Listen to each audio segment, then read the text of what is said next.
بسم اللہ الرحمن الرحیم السلام علیکم ورحمۃ اللہ وبرکاتہ۔ آج ہم ایک بہادر ماں کا واقعہ بیان کریں گے۔ اس واقعے کو شروع کرنے سے پہلے اگر آپ نے اس چینل کو سبسکرائب نہیں کیا تو پلیز اس کو سبسکرائب کر دیں، اور ویڈیو اچھی لگے تو بیل کا بٹن پریس کر دیں تاکہ آپ کو اس قسم کی مزید ویڈیوز بر وقت پہنچتی رہیں۔ تو چلیں شروع کرتے ہیں۔ میدان جہاد کی طرف سے شوق بڑھنے کے سلسلے میں علامہ ابن نحاس رحمۃ اللہ علیہ نے اپنی کتاب مشاعر الاشواق میں ایک عجیب قصہ ذکر کیا ہے جو عبرتوں اور شوق جہاد و شوق شہادت سے پر ہے۔ فرمایا کہ شعر بصرہ میں شوق جہاد اور عبادت کے جذبے میں عورتیں مشہور تھیں۔ ان میں سے ایک عورت ام ابراہیم ہاشمیہ بھی تھی۔ دشمن نے اس وقت مسلمانوں کی سرحدات میں سے کسی سرحد پر حملہ کر دیا۔ مسلمانوں کو جہاد پر ابھارنے اور شوق جہاد لانے کے لیے ایک مہم شروع ہوئی۔ انہیں ترغیبی خطبات میں شیخ عبد الواحد بن زید بصری رحمۃ اللہ علیہ نے لوگوں کو جہاد پر ابھارا اور شوق دلایا۔ اس مجلس وعظ میں ام ابراہیم بھی حاضر تھیں۔ شیخ عبد الواحد نے اپنی تقریر کے دوران مجاہدین اور شہداء کے لیے جنت کی نعمتوں میں حوروں کا تذکرہ بھی کیا۔ اس مؤثر تذکرہ میں انہوں نے حوروں کے حسن و جمال، عظمت و کمال پر ایک قصیدہ بھی پڑھا جس سے لوگ جنونی حد تک جذباتی ہو گئے اور مجمع میں شوق شہادت کا ایک زلزلہ برپا ہو گیا۔ مجمع میں ام ابراہیم کود پڑی اور شیخ عبد الواحد سے کہنے لگی، اے ابو عبید، آپ کو خوب معلوم ہے کہ بصرہ کے بڑے بڑے رئیس میرے بیٹے ابراہیم کو اپنے بیٹیوں کا پیغام نکاح دے چکے ہیں، لیکن میں نے ابراہیم کے لیے کسی پیغام کو قبول نہیں کیا۔ لیکن آپ نے جس لڑکی اور حور کا تذکرہ کیا ہے اس نے تو مجھے تعجب میں ڈال دیا ہے۔ اب میں اپنے بیٹے ابراہیم کی شادی اسی لڑکی سے کراؤں، مگر آپ سے درخواست ہے کہ آپ اس کے حسن و جمال اور عظمت و کمال کو ذرا پھر دوہرا لیجیے۔ شیخ عبد الواحد نے حور کی صفت میں پھر ایک قصیدہ پڑھا جس کے چند اشعار کا ترجمہ یہ ہے۔ روشنیوں کی بنیاد اس حور کے روشن چہرے سے پڑی ہے اور اس کی خالص عطر کی آمیزش تمام خوشبوؤں میں آئی ہے۔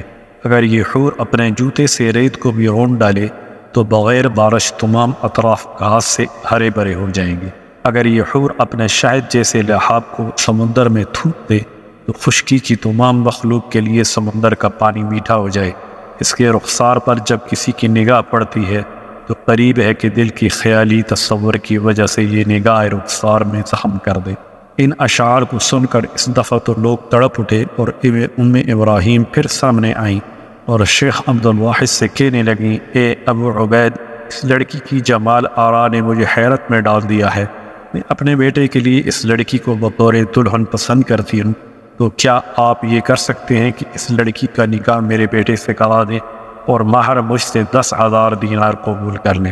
پھر میرا لخت جگر آپ کے ساتھ اس غزوہ میں چلا جائے گا، شاید کہ اللہ تعالیٰ میرے بیٹے کو شہادت کے عالی رتبہ سے نواز دے اور یہ لڑکا میرے والد اور میرے لیے قیامت کے روز شفاعت کرنے والا بن جائے۔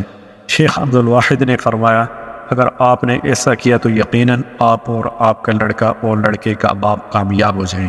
اس کے بعد ام ابراہیم نے اپنے لخت جگر کو آواز دے کر فرمایا، اے پیارے بیٹے، کیا آپ کو مذکورہ صفت سے متصف یہ لڑکی اس شرط پر قبول ہے کہ اس کے مہر کے عوض اللہ کے راستے جہاد میں اللہ کے لیے جان دے دو گے اور آئندہ کوئی گناہ نہیں کرو گے؟ نوجوان ابراہیم نے کہا، امی جان، تو قسم بخدا میں اس پر بہت خوش ہوں۔ اس کے بعد لڑکے کی والدہ نے اللہ کے سامنے یہ دعا مانگی، اے مولا کریم، میں تجھے گواہ بناتی ہوں کہ میں نے اپنے لڑکے کا نکاح اس حور سے کیا، اس شرط پر کہ میرا لڑکا اپنی جان کو تیرے راستے میں قربان کر دے گا۔ اے ارحم الراحمین، میرے اس لخت جگر کو میری طرف سے قبول فرما۔ اس کے بعد ام ابراہیم چلیں گئیں اور 10,000 دینار لے آئیں اور شیخ عبد الواحد سے کہنے لگیں، اے ابو عبید، یہ اس لڑکے کا مہر ہے، یہ لیجیے اور مجاہدین کے اہم کاموں میں خرچ کیجیے۔ یہ کہہ کر ام ابراہیم گھر واپس آئی اور ایک عمدہ گھوڑا اپنے بیٹے کے لیے خرید لیا اور نیا عمدہ اسلحہ تیار کیا اور اپنے شہزادے بیٹی کو روانہ کیا۔ جب شیخ عبد الواحد جہاد کے لیے نکل پڑے تو نوجوان ابراہیم بھی دوڑے دوڑے جا رہے تھے اور قاری حضرات قرآن کریم کی یہ آیت خوشحالی سے پڑھ رہے تھے، ان اللہ اشتری من المؤمنین انفسهم واموالهم بان لهم الجنہ یقاتلون فی سبیل اللہ فیقتلون ویقتلون۔ اللہ تعالیٰ نے خرید لی مسلمانوں سے اس کی جان اور اس کا مال اس قیمت پر کہ ان کے لیے جنت ہے، لڑتے ہیں اللہ کی راہ میں اور مارتے ہیں اور مرتے ہیں۔ راوی کا بیان ہے جب ماں نے اپنے بیٹے کو رخصت کرنا چاہا تو ان کو کافور میں معطر ایک کفن دیا اور اپنے لخت جگر سے فرمانے لگی کہ اے میرے پیارے بیٹے، جب میدان کارزار میں دشمنوں سے مقابلہ شروع ہو جائے تو آپ یہ کفن زیب تن فرمائے، لیکن یاد رکھنا کہیں اللہ تعالیٰ کے راستے میں اللہ تعالیٰ تجھے کوتاہی یا سستی کرنے والا نہ پائے۔ پھر اس بہادر ماں نے اپنے گوشہ جگر کو سینے سے لگا کر اس کی پیشانی کو چوما اور فرمایا کہ میرے لخت جگر، اللہ تعالیٰ میری اور تیری ملاقات دنیا میں نہیں بلکہ اپنے ہاں میدان قیامت میں کرائے۔ شیخ عبد الواحد فرماتے ہیں کہ جب ہم دشمن کے علاقے میں پہنچ گئے اور عمومی تعارض کا اعلان ہو گیا اور لوگ کھلے میدان میں نکل آئے تو ابراہیم سب سے اگلے مورچہ میں کھڑا تھا۔ اس نے غضب کی جنگ لڑی اور میدان کارزار میں دشمنوں کے چھکے چھڑائے، کئی کفار کو واصل جہنم کیا اور مسلسل پیش قدمی میں لڑتے رہے تاکہ دشمن کے بہت سارے لوگوں نے ان کو نرغے میں لے کر شہید کر دی۔ شیخ عبد الواحد فرماتے ہیں کہ جب ہم نے بصرہ واپس آنے کا ارادہ کیا تو میں نے اپنے ساتھیوں سے کہا کہ ابراہیم کی والدہ کو بیٹے کی شہادت کی خبر اس وقت تک مت دو کہ میں خود جا کر اس کی تعزیت کروں اور تسلی دوں، کہیں ایسا نہ ہو کہ وہ بے صبر ہو جائے اور اس کا اجر خراب ہو جائے۔ شیخ فرماتے ہیں جب ہم فاتحین کی حیثیت سے واپس آئے اور بصرہ میں داخل ہونے لگے تو بصرہ کے سارے لوگ ہمارے استقبال کے لیے امڑ آئے۔ انہیں لوگوں میں ابراہیم کی والدہ بھی آئیں۔ جب اس نے مجمع دیکھا تو کہنے لگی، اے ابو عبیدہ، یہ تو بتاؤ کہ میرا ہدیہ قبول ہو گیا کہ نہیں؟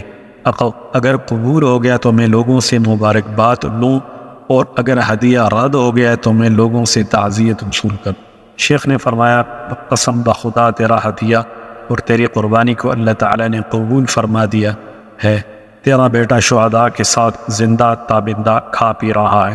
اس پر ابراہیم سجدہ شکر میں گر پڑی اور فرمایا کہ سب تعریفیں اس اللہ کے لیے ہیں جس نے میرے گمان اور میرے ارادے کو ناکام نہیں بنایا بلکہ میری قربانی کو قبول فرمایا۔ یہ کہہ کر ابراہیم واپس چلی گئیں۔ رات گزار کر اگلی صبح سویرے ابراہیم شیخ عبد الواحد کے پاس آئیں اور زور سے کہا، السلام علیک یا ابا عبید، بشراک اے ابو عبید، تجھ پر سلامتی ہو، میں تجھے ایک خوشخبری سنانے آئی ہوں۔ شیخ نے کہا، اللہ تجھے خوش رکھے، کیا قصہ ہے؟ ابراہیم نے کہا، میں نے رات کو اپنے لخت جگر ابراہیم کو ایک نہایت خوبصورت باغ میں دیکھا۔ وہ ایک سبز رنگ کے خیمے میں موتیوں کے تخت پر بیٹھا تھا اور اس کے سر پر ایک عمدہ تاج تھا اور وہ مجھ سے کہہ رہا تھا، امی جان مبارک کو مہر قبول کر لیا گیا اور دلہن کی رخصتی ہو گئی۔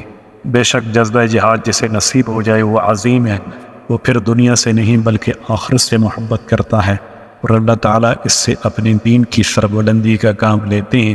اللہ کرے ہمیں بھی یہ عظیم جذبہ حاصل ہو جائے، آمین یا رب العالمین۔ والسلام علیکم ورحمۃ اللہ وبرکاتہ۔